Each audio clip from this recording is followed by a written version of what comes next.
The Gwangju Uprise lives forever in the history of mankind.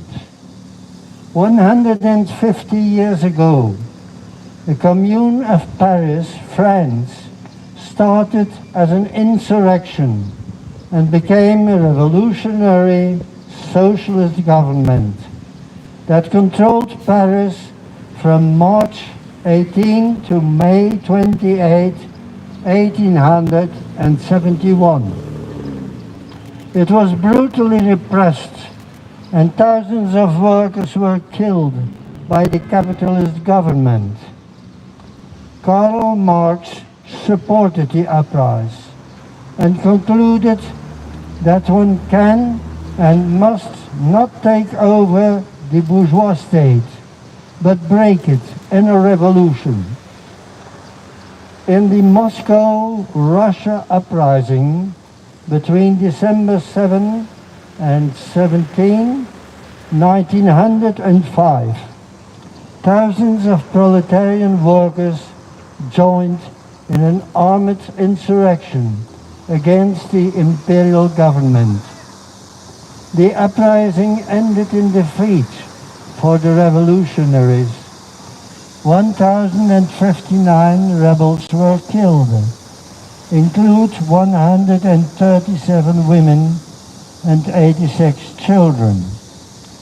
The leaders of the uprising concluded that it had been right to take up the arms, but one had to do it in a consequent way, trusting on the power of the working class itself, and without trust in the bourgeois social democratic forces. The uprising of 1905 was a turning point in the Russian history. Based upon this experience, on October 25, 1917, the Russian Revolution was victorious. A democratic, peaceful, federal state was founded, with the power in the hands of the working class, the Soviet Union. The Gwangju Uprising was a popular uprising in the city of Gwangju, South Korea, from May 18 to May 27, 1980.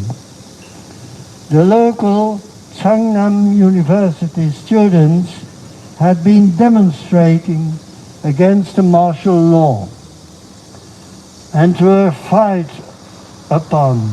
They were killed, they were raped and beaten by the government troops. Then Gwangju citizens took up arms by robbing local armories and police stations. They conquered the power in the region. From United States American helicopters, they were fired at with M60 machine guns and M1 rifles. About 600 civilians were killed. No God can change the past and erase the lessons of history. The inhuman atrocities of the traitor Chon Tu-hwan and the Biden's administration atrocities and nuclear war military exercises are not different. The spirit of Gwangju Uprising, the spirit of national independence and people's democracy is invincible. In accordance with the spirit of Gwangju, finally, the U.S. military troops and military bases will be expelled from Korea, and a new free world will be built. Reactionary forces see in uprisings only the defeat, but the defeated forces of the uprising draw conclusions out of the defeat. They become wiser and more experienced and stronger.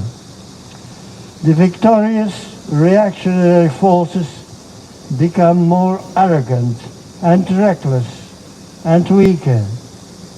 The Pak Chung-hwe military coup d'etat in South Korea in 1961 installed a cruel dictatorship, but all the reactionary forces will end where Pak Geun-hye has ended. The Gwangju Uprise lives today and forever in the history of mankind.